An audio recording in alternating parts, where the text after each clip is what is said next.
안녕하십니까. 고독한 낭독회 와주신 여러분들 반갑습니다. 오늘 낭독회에서는요, 인생의 절반쯤 왔을 때 읽어야 할 논어 준비하였습니다. 고독한 낭독회에서 논어 낭독이 벌써 4번째 시간이 되었습니다. 이제 어느덧 저도 또 여러분들도 논어에 대해 많이 익숙해지셨으리라 생각이 드는데요. 그래서 오늘 준비한 논어는요, 논어 원문의 설명과 해설 형식으로 진행된 책을 준비하였습니다. 단락마다 전체 이야기에 대한 소주제 또한 나와 있으니까요, 소주제를 따라 이야기를 이해하셔도 되고 순간 드는 여러분들의 느낌과 생각에 따라 논어를 접하셔도 좋을 것 같습니다. 네, 그럼 인생의 절반쯤 왔을 때 읽어야 할 논어, 오늘 고독한 낭독회에서 잠시 만나보시죠.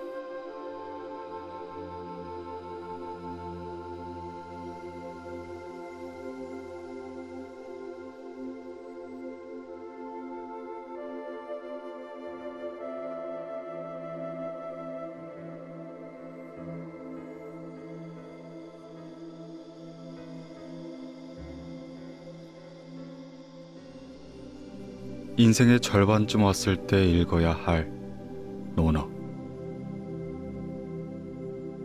제1장 학이 배움의 즐거움. 공자께서 말씀하셨다. 배우고 때때로 익히니 또한 기쁘지 않느냐. 뜻을 같이 하는 친구가 멀리서 찾아오니 또한 즐겁지 않느냐. 남들이 나를 알아주지 않아도 노여워하지 않으니 참으로 군자가 아니겠느냐. 근본에 충실하라. 유자가 말하였다. 부모에게 효도하고 우더른을 공경하면서 윗사람의 마음을 거스르길 좋아하는 사람은 드물다. 윗사람의 마음을 거스르지 않으면서 질서를 어지럽히길 좋아하는 사람은 아직까지 없었다. 군자는 근본에 힘써야 하니 근본이 서야 도가 생긴다. 부모에 대한 효도와 형제에 대한 공경이 바로 인을 이루는 근본이다. 해설. 이는 공자 사상의 핵심으로 남을 사랑하는 덕행이라는 뜻이다. 사람은 하늘로부터 착한 성품을 받아 지니고 있다. 그 착한 성품의 기본이 곧 인심이다. 이는 인심을 바탕으로 모든 사람과 자연 만물을 사랑하고 키워주는 인덕의 핵심이다. 이는 인간 사회에서 윤리도덕의 핵심이 되고 자연 세계에서는 만물을 육성하고 발전하게 할 사랑의 핵심이 된다.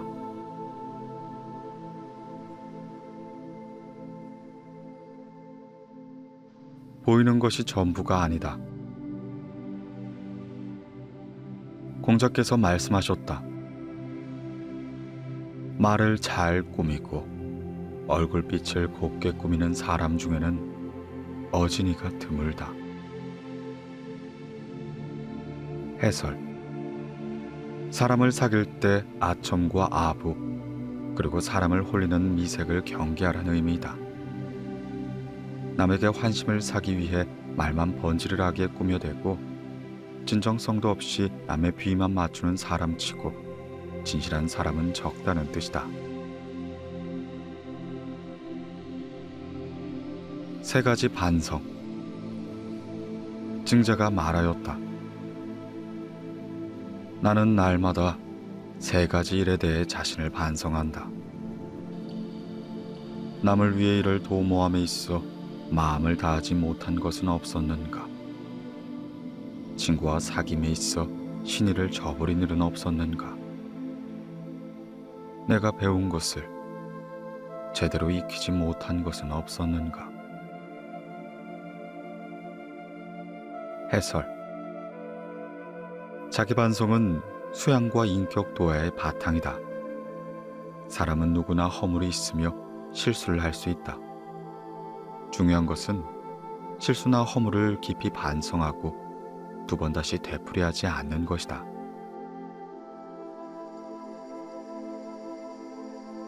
나라를 다스리는 사람의 태도. 공자께서 말씀하셨다. 나라를 다스릴 때는 이를 신중하게 처리하여 백성들의 신뢰를 얻어야 하며 씀씀이를 절약하고 인재를 아껴야 하며 백성들을 동원할 때에는 적절한 시기를 가려야 한다. 해설. 위정자들은 백성의 신뢰를 잃어서는 안 되고 세금을 함부로 거두지 말아야 하며 바쁜 농사철에는 백성을 강제로 부역하지 말아야 한다는 내용을 담은 것으로 이는 공자가 생각하는 도덕 정치의 목표였다. 먼저 인성을 갖춘 뒤에 학문을 닦아라. 공자께서 말씀하셨다. 젊은이들은 집에 들어가서는 부모에게 효도하고 밖에 나와서는 어른들에게 공손하며 언행을 성실하고 미덥게 해야 한다. 널리 사람들을 사랑하되 특히 인덕있는 사람들과 가까이 지내야 한다. 이렇게 행하고도 남는 힘이 있다면 그 힘으로 글을 배우는 것이다.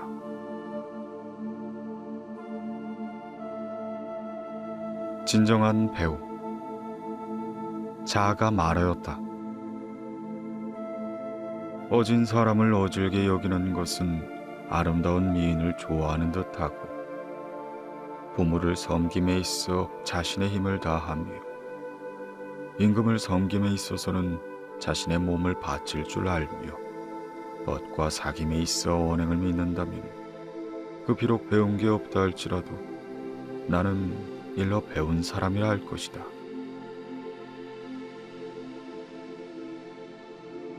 군자의 덕목. 공자께서 말씀하셨다. 군자가 신중하지 않으면 위험이 없고 학문도 경고함이 없다.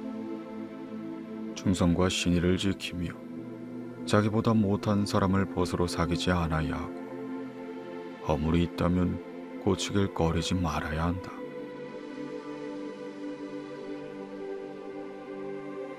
아랫사람을 잘 다스리기 위해선 윗사람부터 모실 줄 알아야 한다. 증자가 말하였다. 부모의 장례를 엄숙히 치르고 조상의 제사를 정성스럽게 잘 받들면 백성들의 덕은 한결 두터워질 것이다.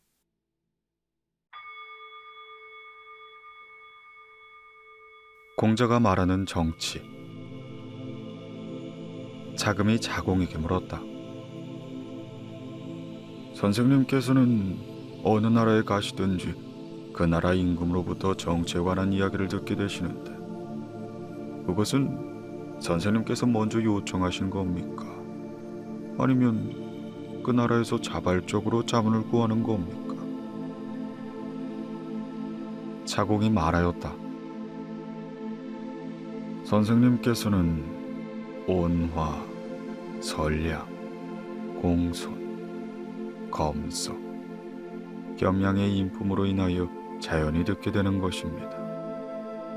선생님께서 정치에 관심을 갖는 것은 다른 사람들이 정치 권력에 가까이 하고자 하는 것과는 다르지요. 해설. 공자는 학문과 덕행을 겸비한 군자들을 배양하고 그들을 현실 정치에 참여시킴으로써 인정과 덕치를 실현하고자 했다. 그래서 공자는 여러 나라를 방문했고 가는 곳마다 그 나라 임금과 정치에 대한 논의를 펼쳤다. 이에도 절제가 필요하다. 유자가 말하였다. 예를 이루는 데는 화합이 중요하다. 옛 왕들의 도는 이것을 아름답다고 여겼어. 작고 큰일 등에서 모두 이러한 이치를 따랐으나 그렇게 해도 세상에 통하지 못하는 경우가 있었다. 화합을 이루는 것이 좋은 줄 알고 화합을 이루되 예로서 절제하지 않는다면 이 또한 세상에서 통하지 못하는 것이다.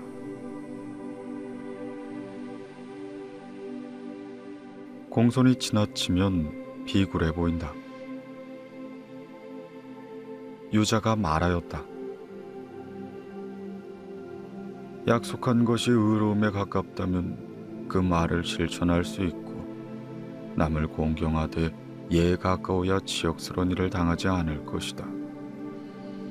남을 의지하되 인을 잃지 않은 사람이야 비로소 그를 존경하고 지도자로 삼을 수가 있을 것이야. 해설. 거짓이나 도리에 어긋나는 약속은 지킬 수가 없는 것이다. 공손한 것은 좋지만 그것이 지나치면 비굴하게 보여 수치를 당할 수 있다. 따라서 공손함에도 절도를 지키는 것이 필요하다.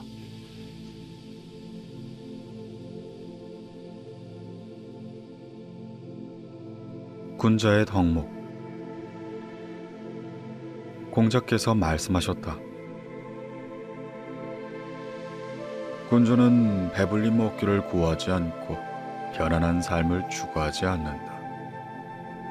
이를 민첩하게 하고 말을 신중히 하며 도를 쫓아 바르게 해야 한다. 그래야 가히 배우기 좋아하는 사람이라 말할 수 있다. 진정으로 도를 즐기는 사람. 자공이 말하였다. 가난하면서도 남에게 아첨하지 않고 부유하면서도 교만하지 않으면 어떻겠습니까? 공자께서 말씀하셨다. 그 정도면 괜찮다. 그러나 가난하면서도 도를 즐기고 부유하면서도 예를 좋아하는 사람만은 못할 것이다.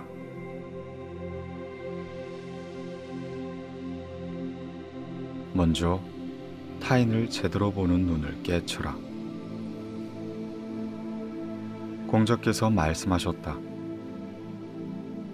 남이 나를 알아주지 않음을 걱정하지 말고 내가 남을 제대로 알지 못함을 걱정해야 한다.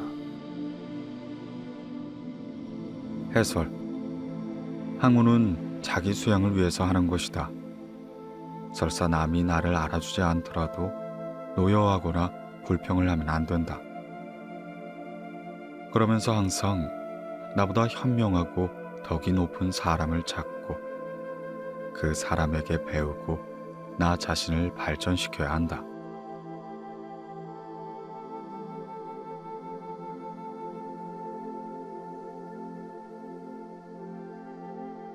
제2장 위정. 백성을 따르는 정치. 공자께서 말씀하셨다. 정치를 덕으로서 하면 이는 마치 북극성이 제자리에 있을 때 주변의 무별들이 그것을 애워싸고 따르는 것과 같으리라. 해설. 정치의 기본은 법이나 규제가 아닌 덕이어야만 한다. 예로부터 덕을 다스리면 백성들은 정치가의 덕을 사모하며 따르던 것이다. 이것이 바로 덕치주의로 공자가 추구하는 이상 정치이다.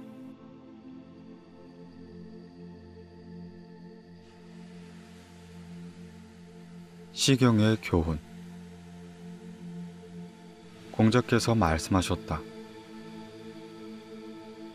시경에 있는 300편의 시를 한마디로 말하자면 생각에 거짓됨이 없다는 것이다.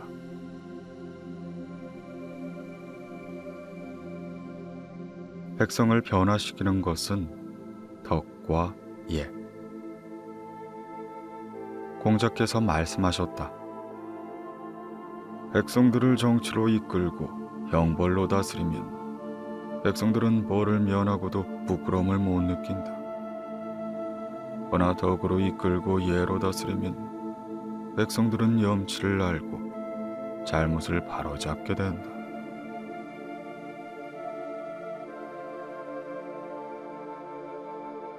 모든 것은 때가 있다. 공자께서 말씀하셨다. 나는 15살에 학문의 뜻을 두었고 30살에 뜻을 확고하게 세웠다. 40살에는 미혹하게 되지 않게 되었고 50살에는 하늘이 내게 주신 사명을 알았다. 60살에는 그 어떤 말을 들어도 그 이치를 이해했고 70살에는 마음이 가는 대로 해도 가히 법도에 어긋나지 않았다. 해설. 공자가 학문을 익힌 순서를 말한 것으로 벼는 익을수록 고개를 숙인다는 것과 같은 이치이다. 공자의 학문 순서를 나열해보면 15살을 지약, 30을 이리, 40을 부록, 50을 지천명, 60을 이순, 70을 종심이라 새겼다.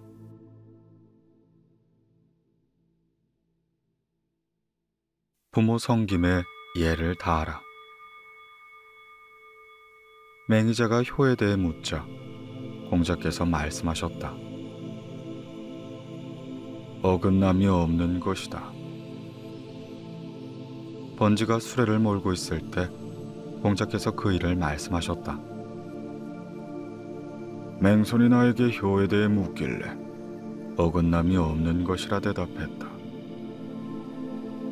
번지가 여쭈었다. 그것은 무엇을 말씀하신 겁니까? 공자께서 말씀하셨다.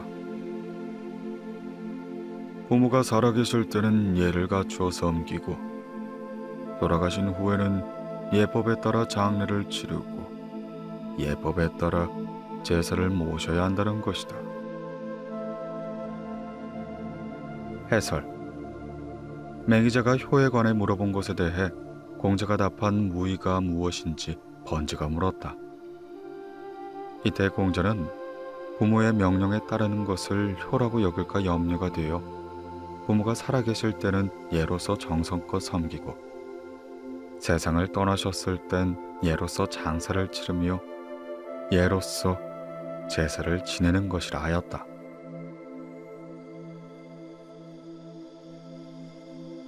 진정한 효도. 맹무백이 효에 대해 묻자 공자께서 말씀하셨다. 부모에게는 오직 질병으로만 걱정을 끼쳐야 한다. 해설. 맹무백은 애공 11년 군대를 이끌고 제나라 군대와 싸웠고 애공 14년엔 성읍의 백성들을 무참하게 유린한 일이 있었다. 그의 시호가 무인 것만 보아도 그의 인간성이 모질고 과격하며 함부로 무력을 휘둘렀음을 알 수 있다. 그래서 공자는 사려가 깊지 못하고 무용을 좋아하는 맹무백에게 질병을 앓을 땐 별 수 없이 부모에게 걱정을 끼쳐드리게 된다. 그러나 그 외에 다른 일, 특히 무모한 행동으로 부모의 마음을 상하게 하고 걱정을 끼쳐서는 안 되는 것이야 라고 말한 것이다.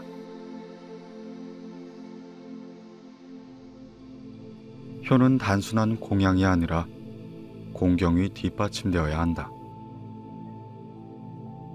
자유가 효에 대해 묻자 공자께서 말씀하셨다. 요즘은 효를 단지 부모를 공양하는 것으로만 생각하지만 개나 말 모두 먹여 살리기는 하는 것이니 부모를 공경하지 않는다면 무엇이 다르겠는가? 해설. 자기를 낳고 키워준 부모에게 감사하고 부모를 잘 섬기고 정성껏 공양에 올리는 것은 일차적인 효도이다. 그러나 외형적 공양에도 사랑과 존경심이 따라야 한다. 만일 그렇지 않다면 가축에게 먹이를 주는 것과 무엇이 다르겠는가? 공자와 안회. 공자께서 말씀하셨다. 내가 안회와 함께 하루 종일 얘기를 해도 그는 마치 어리석은 사람처럼 아무런 문제 제기도 하지 않는다. 근데 그가 돌아간 뒤 그의 생활을 보니 역시 내 뜻을 분명히 실천하고 있었다. 하오니 아내는 어리석은 사람이 아니다. 해설. 아내는 과묵했으나 배우기를 좋아했고 덕을 실천했다. 공자의 같은 수제자인 자공은 안회를 두고 하나를 듣고 열을 알았다 라고 평가했다.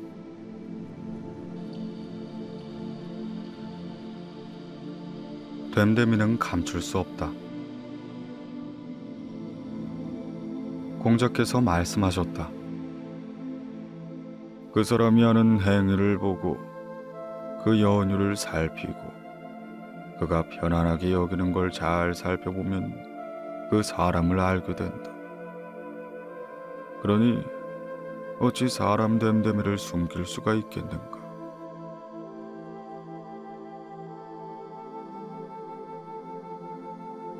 옛것을 통해 새로움을 익혀라. 공자께서 말씀하셨다. 옛것을 익혀 새로운 것을 알면 남의 스승이 될 만하다. 해설. 현대사회에서 흔히 사용되고 있는 옹고지신의 출처이다. 옛것을 익힌다는 건 고전을 잘 안다는 것으로 학문은 선인들이 남긴 문화유산을 습득하고 더 나아가 새로운 것을 받아들여 새로운 문화를 창조하는 근본이 된다. 공자는 스승이 되려면 그만한 것을 알고 있어야 된다 말했다.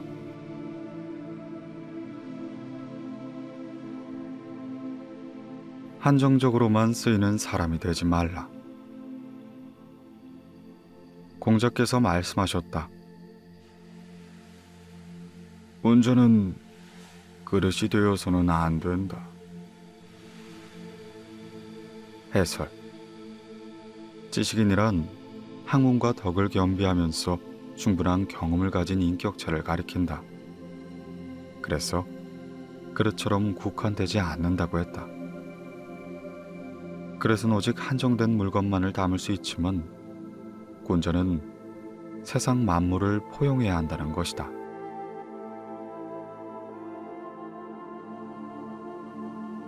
말보다 실천이 앞서는 사람. 자공이 군자에 대해 묻자 공자께서 말씀하셨다. 말하고자 하는 말을 먼저 실천하고 그 후에 말하는 사람이 군자이니라. 해설. 말하기는 쉬워도 실천하긴 어렵다. 그러므로 군자의 자질에 대한 자공의 질문에 공자는 먼저 행동으로 실천하고 말은 나중에 하라고 가르치고 있다.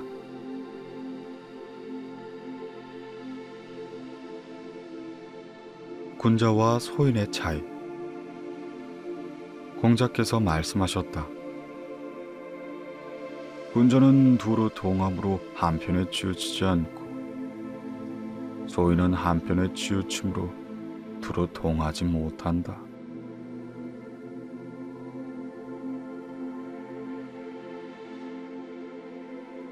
배움에는 생각이, 생각에는 배움이 따라야 한다. 공자께서 말씀하셨다. 배우되 생각하지 아니하면 막연하여 얻는 것이 없고 생각만으로 배우지 아니하면 독단에 빠져 위태롭기만 하다.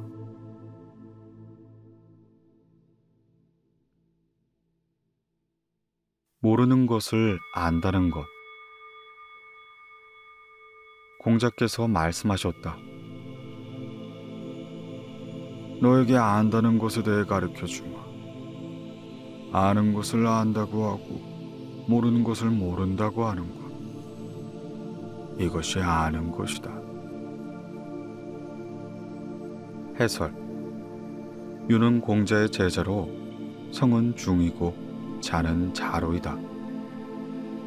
자로는 호탕하고 성급한 성품이어서 공자에게 자주 꾸중을 듣기도 했다. 그가 잘 알지도 못하면서 안다고 하는 일이 종종 있었기 때문에 공자가 자로에게 안다는 것에 대해 설명한 것이다. 공자는 자신이 아는 것만을 안다고 하고 모르는 것은 모른다고 하는 것. 이것이 아는 것이라 하였다.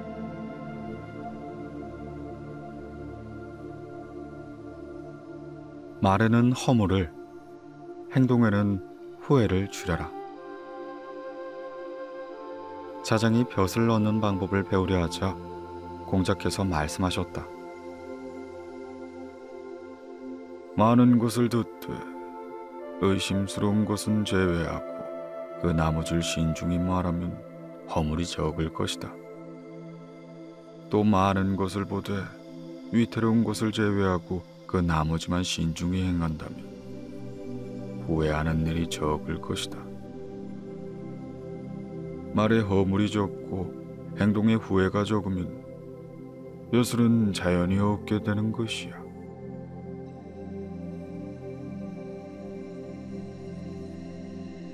백성이 따르는 정치. 애공이 물었다. 어떻게 하면 백성들이 잘 따르겠습니까? 공자께서 대답하셨다. 바르고 곧은 사람을 등용하여 그릇된 사람 위에 쓰면 백성들이 따르고 그릇된 사람을 등용하여 바르고 곧은 사람 위에 쓰면 백성들은 따르지 않습니다. 해설. 애공은 노나라의 임금이다. 논어에서 공자를 지칭할 때 자라고 하지 않고 공자라고 하는 경우는 그가 군주와 대화를 주고받을 때뿐이므로 군주를 존대하는 의미에서 그렇게 한 것이다. 이 대화는 바르고 곧은 인재를 높은 자리에 등용해야 함을 비유적으로 설명한 것이다.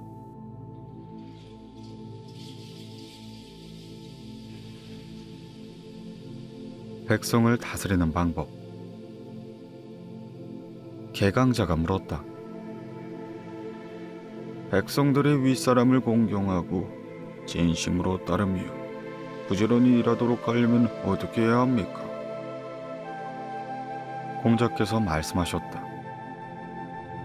위정자가 백성을 대함에 위험이 있으면 그들을 공경하게 되고 효와 자애로운 태도를 보이면 진심으로 따르게 되며 능력 있는 사람을 등용하여 무능한 사람을 가르치도록 한다면 백성들은 저절로 부지런해질 것입니다.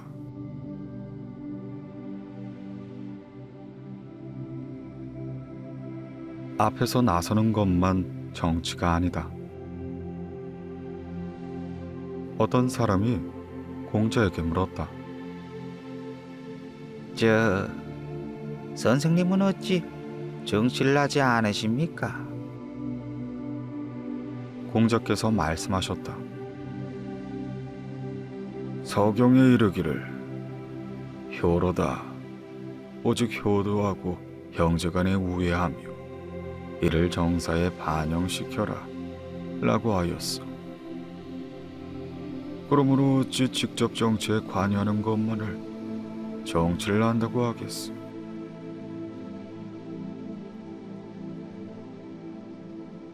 사람에겐 신의가 있어야 한다. 공자께서 말씀하셨다. 사람에게 신의가 없으면 그 쓸모를 알 수가 없다. 만약 큰 수레의 소에 멍에거리가 없거나 작은 수레의 말에 멍에거리가 없다면 무엇으로 그것을 끌고 가겠는가? 해설. 신의가 없는 사람은 사람 구실을 할 수 없다는 뜻이다. 고대 중국에는 소가 끄는 수레를 대거라고 했고 말이 끄는 수레를 소거라고 했다.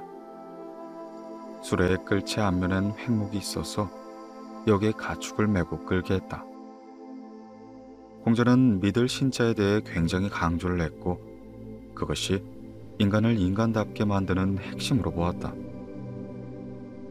사람이 말을 하면 그 말을 믿을 수 있어야 하고 말이 실행에 옮겨진다고 믿을 수 있는 사회야말로 좋은 사회라고 본 것이다.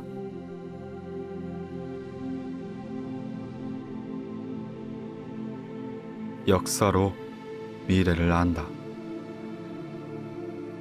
차장이 물었다. 앞으로 열 왕조 이후의 일을 알 수 있겠습니까? 공자께서 말씀하셨다. 은나라는 하나라의 예절과 법도를 따랐으니 비교해보면 배제한 것이나 보탠 걸 알 수 있다. 또한 주나라는 은나라의 예절과 법도를 따랐으니 거기서 배제하고 보탠 것을 알 수가 있다. 만약 어떤 사람이 주나라를 계승한다면 백왕조 이후라 할지라도 우리는 알 수가 있을 것이다. 해설. 정치를 함에 역사를 중시해야 한다는 공자의 말이다.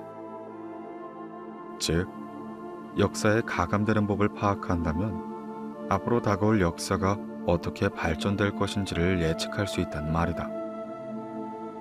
그렇기 때문에 역사를 소홀히 대하지 말고 열심히 공부해야 한다 말한다.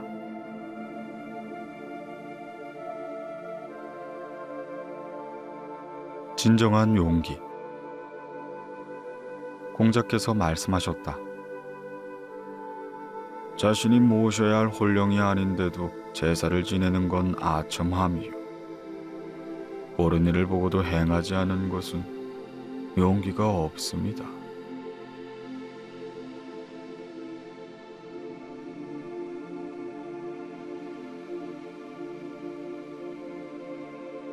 제3장 8일. 자신의 분수를 알라. 공자께서 계시를 비판하며 말씀하셨다. 전자의 악무인 발일무를 자신의 뜰에서 공연하다니. 이런 짓이 감히 할 수 있다면 장차 그 무슨 짓인들 하지 못할 것인가. 해설. 계시는 개손씨의 후예로 노나라 소공 때 대부였던 개평자를 가리킨다. 당시 예법에 의하면 악무를 공연할 때 천자의 무대는 8줄, 제우는 6줄, 대부는 4줄, 산은 2줄로 늘어서게 되어 있었다. 그런데 개손씨는 대부의 신부님에도 불구하고 감히 8일무를 공연했던 것이다. 공자는 신분에 맞는 예를 행하는 것이야말로 한 사회를 지탱하는 힘이라고 보았다. 그러므로 계시의 예약 파괴는 사회 혼란을 일으키는 것이므로 탐욕과 허세에 불과할 뿐이라는 걸 일깨워주는 것이다. 그리고 공자의 말대로 후에 계시는 소공을 축출하고 말았다.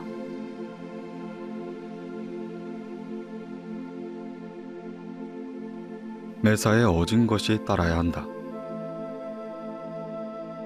공자께서 말씀하셨다.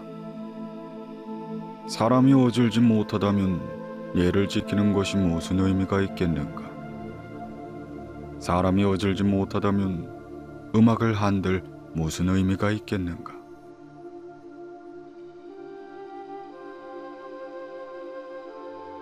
예의 본질. 인방이 예의 본질을 여쭙자 공자께서 말씀하셨다. 예는 사치스럽기보다는 검소해야 하고 장례를 형식적으로 치르기보다는 진심으로 애통해야 하는 것이다.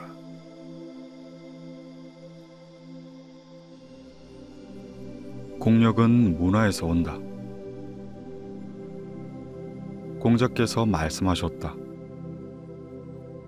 오랑캐 나라에 임금이 있다고 해도 중화의 여러 나라에 임금이 없는 경우보다 못하다.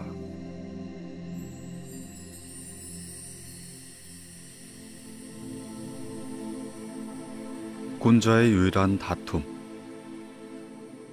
공자께서 말씀하셨다. 군자는 다투는 일이 없지만 굳이 있다고 한다면 활쏘기로다. 서로 절하고 사양하며 활쏘는 자리에 오르 내려와서는 벌주를 마시니 그 다투는 모습이야말로 군자가 아닐지냐. 확실한 것만 얘기하라. 공자께서 말씀하셨다. 하나라의 예에 대해서는 내가 얘기할 수 있지만 그 뒤를 잇는 기나라의 예는 증명하기 부족하다.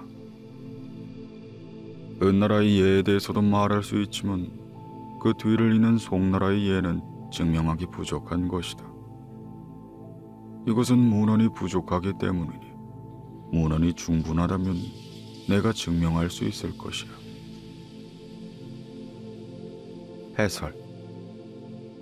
기나란 하나라의 후손들이 세운 나라이고 송나란 은나라의 후손들이 세운 나라가 분명하다. 그러나 하나라와 은나라가 예 전통을 후세에게 물려주었다 하더라도 문헌으로 입증되지 않으면 공자는 말하지 않겠다는 것이다. 즉, 증거가 없으면 믿지 않는다는 뜻이다.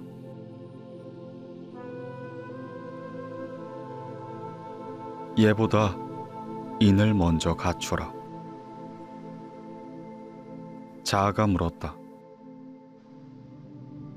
시의 고운 웃음의 보조개가 아름답고 아름다운 눈의 눈동자가 또렷하니 흰 바탕에 무늬를 더하였네. 라는 것은 무엇을 말하는 겁니까? 공자께서 말씀하셨다. 그림을 그리는 일은 흰 바탕이 있은 다음이란 것이다. 자아가 말하였다. 얘는 나중이라는 말씀이십니까? 공자께서 말씀하셨다. 그래, 나를 일깨워주는 자는 상이로구나. 내 비로소 너와 함께 시를 말할 수 있게 되었다. 해설. 그림을 그릴 땐 먼저 흰 바탕이 마련된 뒤에 고운 색칠을 하는 것이 순서이다. 이와 마찬가지로 예를 행하기에 앞서 먼저 인간으로서의 성실성을 갖춰야 한다. 다시 말하자면 인한 마음이 없는 자가 예로서 겉모습을 꾸미는 건 남을 속이는 행위일 뿐이다. 이 장은 공자와 그의 제자 자아가 시경의 시구를 인용하여 덕성과 예와의 관계를 논하고 있는 것이다. 이들은 덕성을 갖춘 이가 다시 예로서 몸단속을 한다면 이는 금상첨화라 보았다.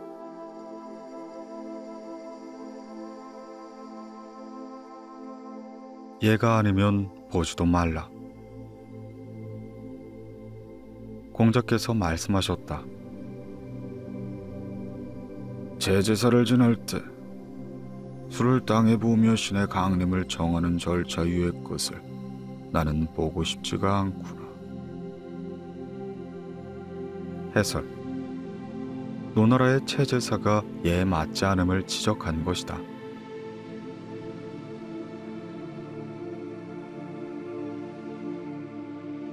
제사는 진심으로 지내라. 조상에게 제사를 지낼 땐 마치 조상이 살아계신 듯 정성스럽게 하고 산천의 신을 모실 땐 신이 앞에 있는 듯 경건했다. 공자께서 말씀하셨다. 내 자신이 제사에 직접 참여하지 않는다면 제사를 지내지 않는 것과 같다.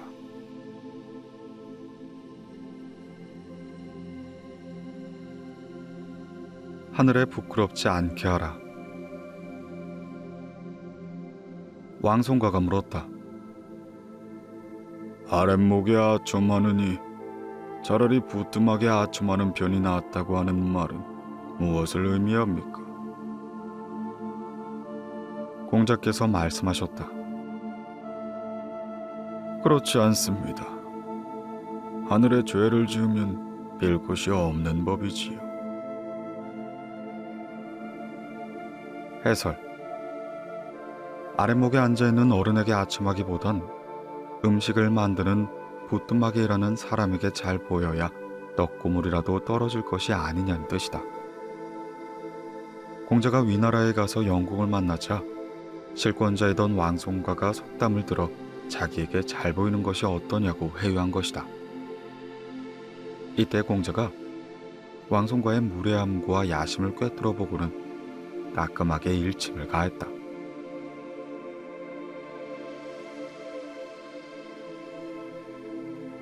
주나라의 빼어난 문물. 공자께서 말씀하셨다. 주나라는 92나라를 본보기로 삼아 문화가 잘나나도다. 나는 주나라를 따르리라. 예를 진정으로 아는 사람. 공자가 태묘에 들어가 제사를 지낼 때 모든 일을 일일이 물으시자 어떤 사람이 말하였다. 누가 저 주인의 아들이 예를 안다고 하였는가? 태묘에 들어가 매사를 묻는구나. 공자께서 이 말을 들으시고 이렇게 말씀하셨다. 이것이 바로 예인이라. 힘의 세기보단 정신의 집중. 공자께서 말씀하셨다. 발소기를 할 때 관역의 가죽을 꿰뚫는 데 주력하지 않는 것은 사람마다 힘을 쓰는 정도가 다르기 때문이다. 이것이 옛날의 궁도였다. 해설. 발소기는 선비가 익혀야 할 6가지 덕목인 육예의 하나로 정신을 집중시켜 관역에 명중시키는 걸 중시하지 힘겨루기를 보려함이 아니다. 명중시키는 기술은 학습과 훈련을 통해 스스로 터득할 수 있지만 힘은 그렇지 못하기 때문이다. 재물을 아끼지 말라. 자궁이 매월 초하루에 지내는 곡삭제에 양을 바치는 걸 없애려 하자 공자께서 말씀하셨다. 너는 그 양을 아끼지만 나는 그 예를 더 아낀다.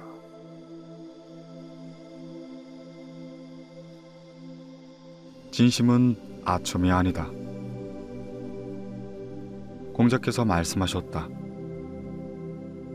임금을 섬기는 데 있어 예를 다하는 것을 두고 사람들은 아첨한다고 여긴다. 해설. 이 당시 사회는 혼란했고 사람들이 타락하면서 예를 지키는 사람이 없어졌다.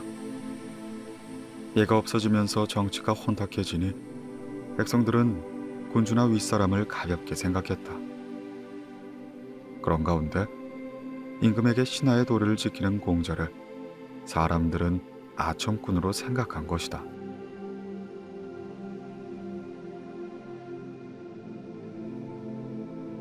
임금을 예로서 대하고 신하를 충성으로 섬겨라. 정공이 물었다.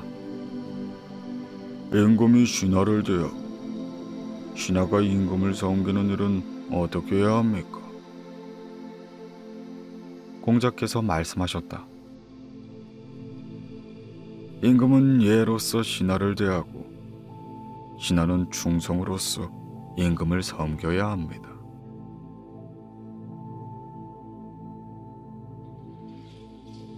공자의 진가. 의 땅의 관리가 공자를 뵙고자 청하며 말했다. 공자께서 이곳에 오시면 내가 만나 뵙지 못한 적이 없었습니다. 공자를 모시던 제자들이 뵙도록 안내해 주었더니 뵙고 나와 말하였다. 그대들은 어찌 공자께서 벼슬이 없음을 걱정하십니까? 전하의 도가 없어진 지 오래라 하늘이 장차 선생님을 세상의 목탁으로 삼으려는 것입니다.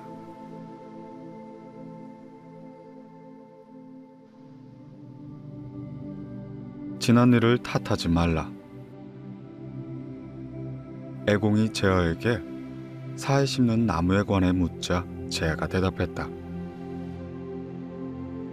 하나라 왕조는 소나무를 심었고 은나라 사람들은 측백나무를 심었으며 주나라 사람은 밤나무를 심었습니다.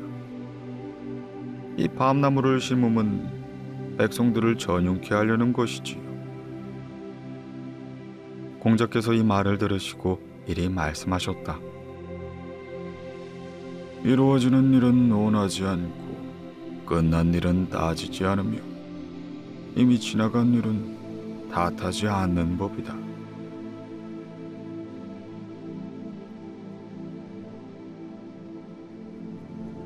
하늘을 보면 열을 한다. 공자께서 말씀하셨다. 관중은 그릇이 작은 사람이다. 어떤 사람이 물었다. 관중은 검약했습니까? 공자께서 말씀하셨다. 관중은 집을 3군데나 가지고 있었고 그의 가신들은 수가 많아 관직을 겸직하지 않았는데 어찌 검약하다고 하겠소? 그럼 관중은 예를 알았습니까? 공자께서 대답하셨다. 나라의 임금이라야 병풍으로 문을 가리는 법인데 관중도 병풍으로 문을 가렸소. 나라의 임금이라야 두 임금이 함께 연을 낼 때 술잔 놓는 자를 둘 수 있는 법인데 관중 또한 술잔을 놓는 자를 만들었으니 이러한 관시가 예를 안다면 그 누가 예를 모른다고 하겠소.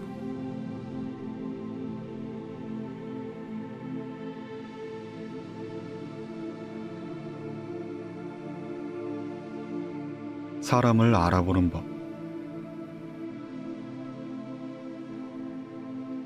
공자께서 말씀하셨다. 높은 자리에 있으면서 너그럽지 못하고 예를 행함이 공경스럽지 않으며 상을 당할 때 슬퍼하지 않는다면 내가 무슨 연유로 그 사람을 인정해 주겠는가? 해설. 사람으로서 관대함과 공경심, 애도하는 마음이 없고 예를 모른다면 스스로 인간임을 포기하는 것이다. 공자는 이런 위인들은 더 이상 인정하지 않는다고 선언했다.